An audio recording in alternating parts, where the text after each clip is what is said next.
Bonsoir Ari Halimi et merci d'être avec nous ce soir. Donc vous êtes avocat au barreau de Paris et membre du Bureau national de la Ligue des droits de l'homme et vous êtes ultra mobilisé contre le projet sécurité globale du gouvernement. Bonsoir Thomas Porte, effectivement, je ne suis pas le seul à être mobilisé. Il y a beaucoup de personnes maintenant. Au début, il y avait David Dufresne, Tahar Ouafs, la Ligue des droits de l'homme. Maintenant, les journalistes ont saisi l'importance et l'enjeu de cette loi et une grande mobilisation se prépare pour la semaine prochaine. On va y revenir, mais j'aimerais d'abord avoir votre avis sur deux sujets qui ont un peu émaillé l'actualité. Et notamment, on a découvert cette semaine que des enfants, des gamins de 10 ans, avaient été arrêtés à leur domicile, placés en garde à vue dans le cadre de l'hommage à Samuel Paty, puisqu'il y a eu des mots comme quoi ils auraient dit que c'était bien fait pour le professeur. Est-ce que ça risque pas de causer des troubles chez ces enfants-là? Est-ce que c'était la réponse à apporter sur ce qui s'est passé? Non, c'était vraiment pas la réponse puisque, ça fait quand même, plusieurs, années, plusieurs décennies même que nous avons, en France adopté, l'idée de pédagogie, ce qui implique que, les forces de l'ordre, la police ne devraient pas intervenir au sein, d'un établissement, scolaire, sauf bien évidemment dans des cas graves, sur réquisition, des autorités et des établissements. Là, en l'occurrence, il s'agissait pour, certains enfants, de ne pas forcément avoir respecté la minute de silence ou d'avoir dit des mots qu'ils n'auraient pas dû dire, hein, ça va de soi. La première chose, c'est qu'il faut évacuer tout de suite la responsabilité des enseignants.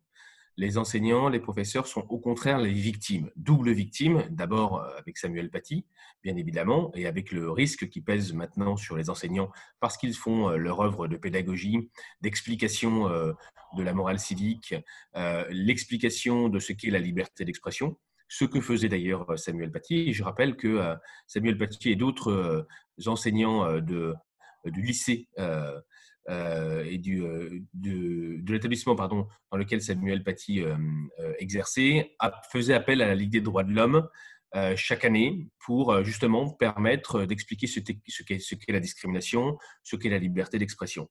Donc, dire d'abord et avant tout que les enseignants sont victimes de ces fanatiques hein, qui peuvent intervenir et qui sont intervenus en tuant Samuel Paty.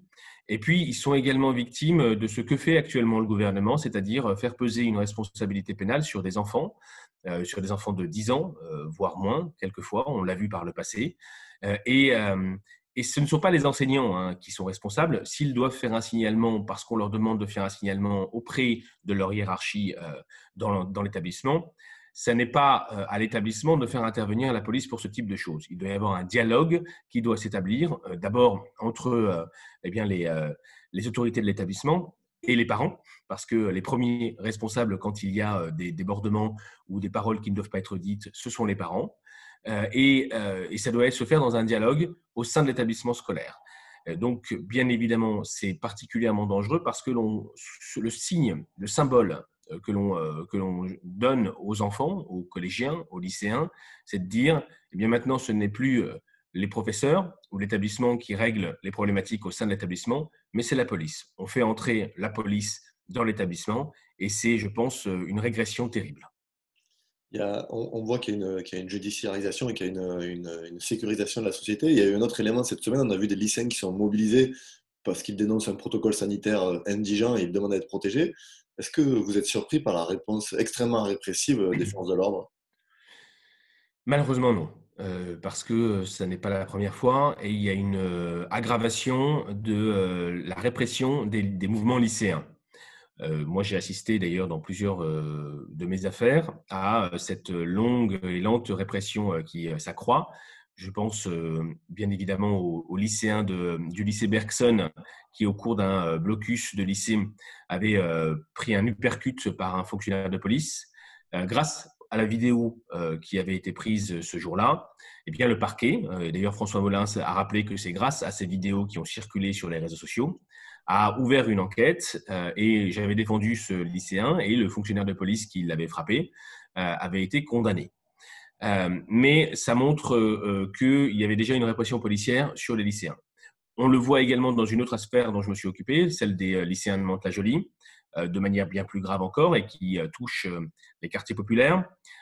Et je pense d'ailleurs que cette affaire ne se serait pas passée en tout cas à cette époque, devant un autre lycée, par exemple du 16e arrondissement ou un lycée plus bourgeois. Là, on a visé 152 gamins. On les a mis à genoux pendant plusieurs heures, les mains sur la tête.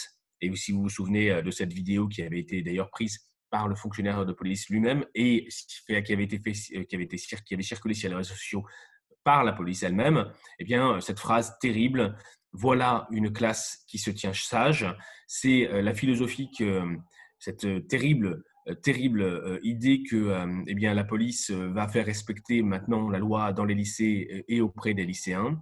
C'est malheureusement cette continuité que l'on va voir progressivement dans toute la société. C'est toute une société que l'on veut se faire tenir sage, mettre à genoux une société, et on s'en prend aux lycéens et aux personnes qui sont en pleine conscientisation politique pour les habituer finalement à la soumission d'une société qui devient autoritaire. Alors, on a évoqué au début de l'entretien, vous et d'autres, il y a une grande mobilisation contre ce qu'on appelle la loi sécurité globale. Moi, j'ai déjà une question. On voit que le temps du débat il va être extrêmement rapide, puisqu'elle arrive le 17 novembre de mémoire à l'Assemblée. Est-ce qu'il y a une urgence déjà à légiférer sur ces sujets-là, ou est-ce qu'il n'y avait pas le temps de prendre plus de débats? Non, il n'y a aucune urgence.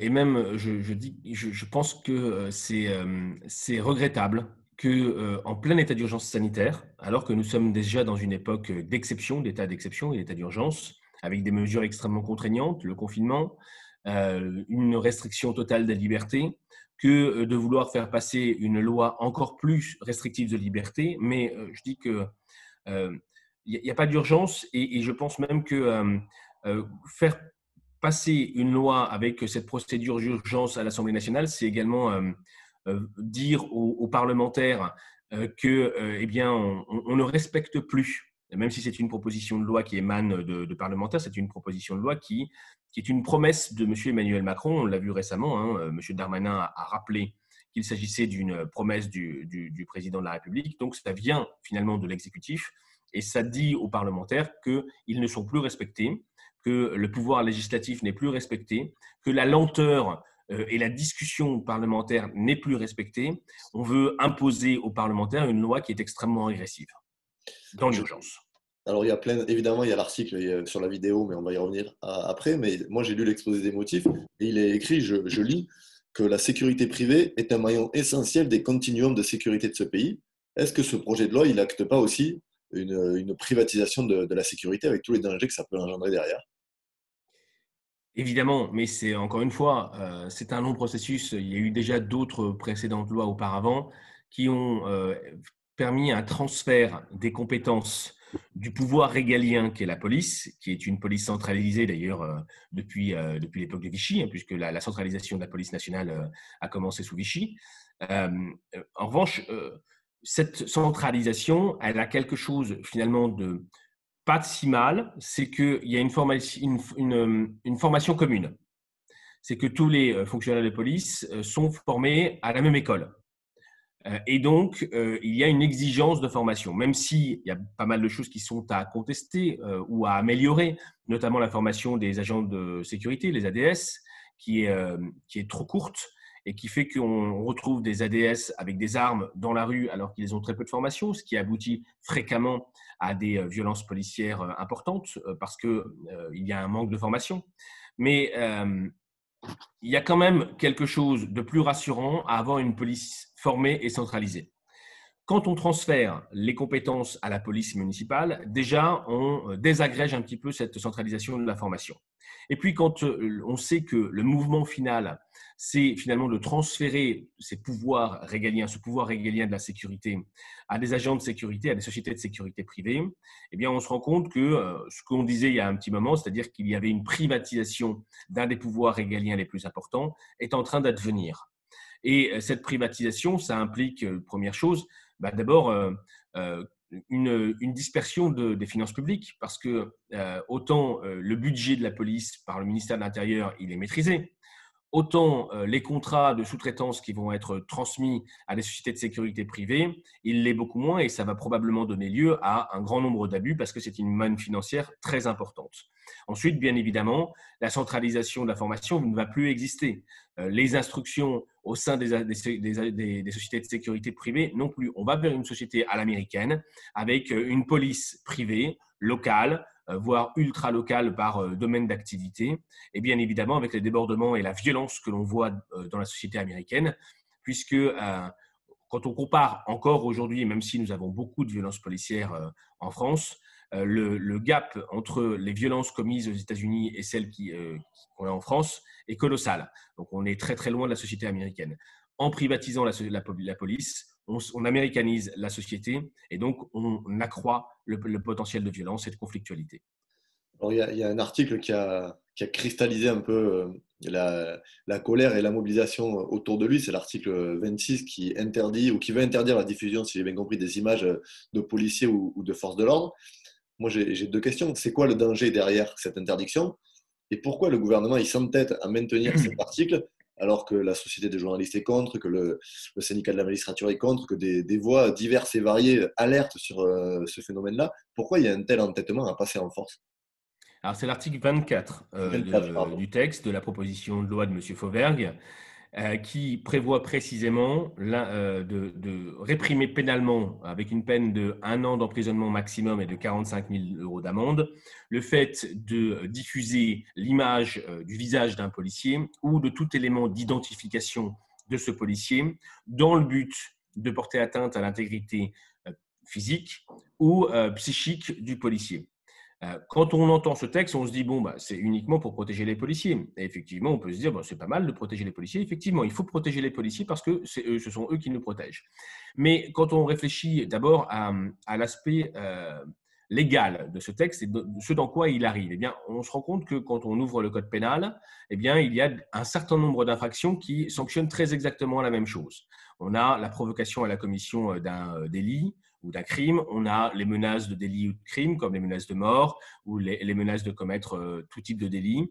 On a également le cyberharcèlement qui correspond très exactement à ce que veut interdire ou sanctionner cette proposition de loi. Le cyberharcèlement, il s'applique pour tout le monde.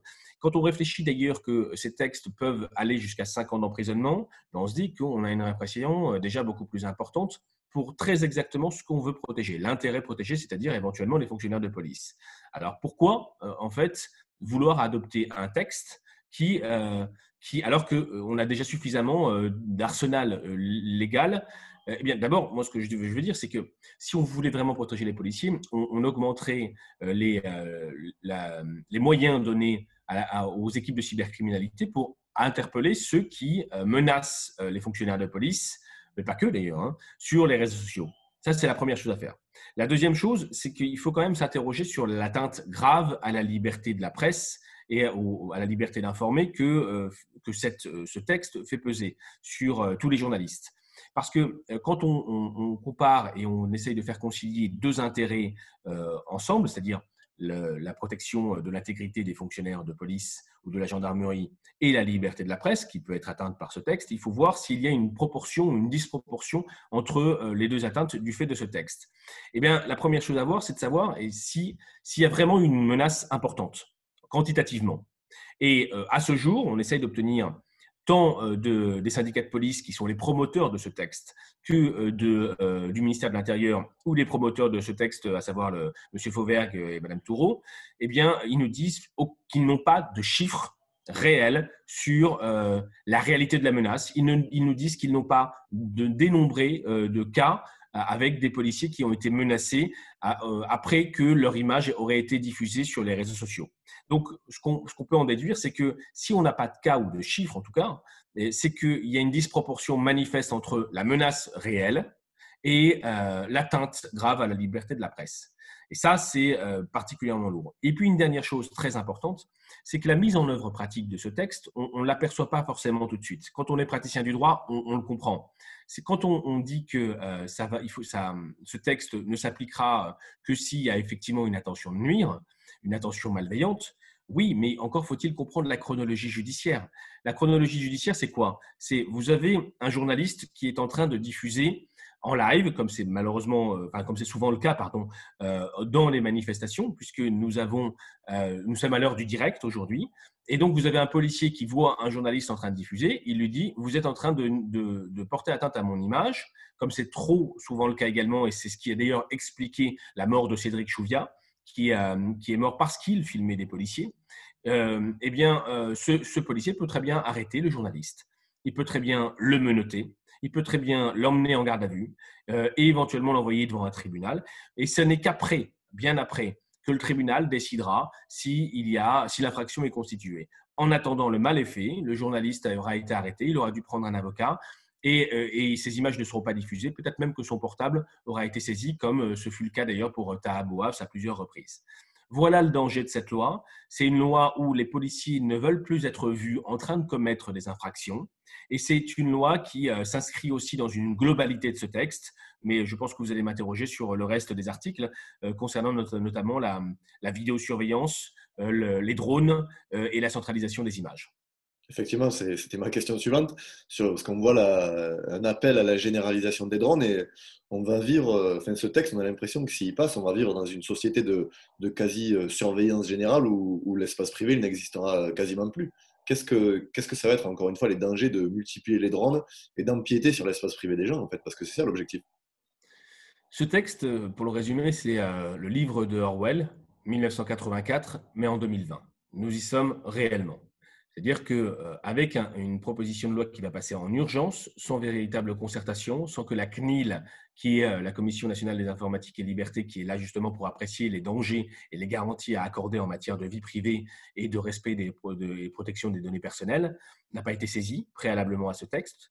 Ce texte, c'est effectivement la mise en place d'abord de la surveillance généralisée par le ciel avec les drones, qui pour l'instant étaient illégaux, puisque le Conseil d'État, sur demande de la Ligue des droits de l'homme et de la Quadrature du Net, avait fait suspendre le dispositif drone pendant notamment l'état d'urgence sanitaire. C'est également la centralisation des images par les caméras piétons que les fonctionnaires de police ont sur leur uniforme, qui vont cette fois, et c'est aussi une grave atteinte à la liberté des individus, à leur vie privée, à la protection de leurs données personnelles, ces images vont être directement centralisées vers un centre de commandement qui pourra, au vu de ce texte, utiliser directement ces images, notamment à des fins de communication. Et on voit comment, depuis quelque temps, la préfecture de police communique sur les manifestations de manière un peu politisée d'ailleurs. Donc voilà, ce qu'on a finalement, c'est d'abord une surveillance généralisée sur tout le territoire. Il n'y a plus dans la sphère publique, voire peut-être même dans la sphère privée, parce que les drones ont un champ de vision qui va jusque dans les appartements, puisqu'on est en hauteur. Donc, on a une disparition de l'intimité, de la vie privée, du droit à l'image, et surtout, ce qui va bientôt s'ajouter, parce que finalement, c'est l'objectif final, à tout ce dispositif terrible, c'est la reconnaissance faciale automatisée en direct. Ça veut dire qu'à tout moment, n'importe quelle personne sur tout le territoire sera identifiée par son visage, par ses données personnelles, sur un ordinateur. Et bien évidemment, on est dans une société du Big Brother, celui d'Orwell, où il n'y aura plus aucun espace d'ombre, aucun espace d'intimité. Et ce projet de loi, il vient s'inscrire en plus dans une période particulière où on a entendu des Guantanamo à la française, où on a dit que les droits de l'homme étaient ce qui faisait, en gros, ce qui était le carcan qui nous empêchait de nous protéger. Qu'est-ce qu'on peut apporter comme réponse autre que répressive et judiciaire dans la période dans laquelle on traverse, où on a une société qui est fracturée, où on a des gens qui soufflent sur des braises particulièrement ardentes? Quand on y réfléchit, depuis 2007, nous n'avons eu que des réponses sécuritaires et répressives. Rien d'autre. Ça fait, ça fait depuis 2007 que l'on accumule toutes les lois répressives et sécuritaires possibles et imaginables. Il y a un moment où il faut se dire que si la société devient de plus en plus violente, et il y a une violence sociale de plus en plus importante, eh bien peut-être que c'est parce que il y a cette accumulation de lois sécuritaires et qu'à partir du moment où finalement on réprime une population, eh bien il y a une volonté d'expurger la violence de cette répression.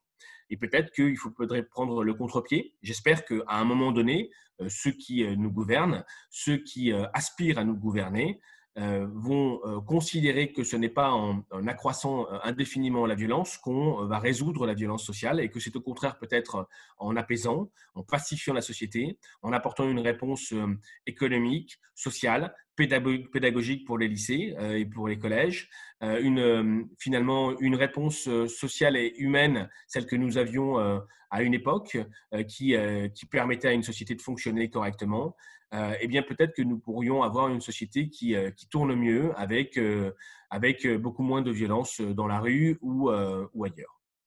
Mais merci, merci pour ces quelques mots et ces explications. Mais je crois que la prochaine étape, c'est une mobilisation le 17 novembre devant l'Assemblée nationale, si j'ai bien compris.